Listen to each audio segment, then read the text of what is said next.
के मिसाउनु भएको सिस यो झोलमालमा भनेर कमेन्ट गर्नुभएको रहेछ। कमेन्टको लागि धेरै धेरै धन्यवाद।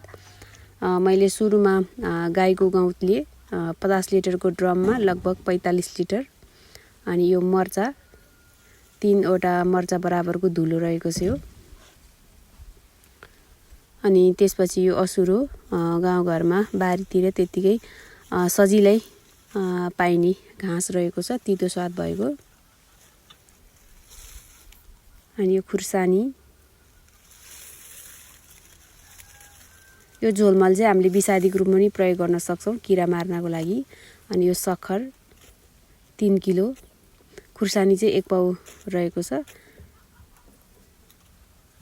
अनि स्याउला, यो जुन असुरो स्याउला घाँस चाहिँ लगभग 1 पाँचो लिएको छु मैले।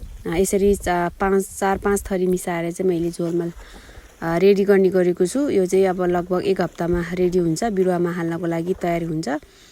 र हामीले विभिन्न अन्य तरिकाहरू अपनाएर पनि झोलमाल तयार गर्न सक्छौँ, बनाउन सक्छौँ अनि र प्रयोग गर्न सक्छौँ। हस्त, धन्यवाद।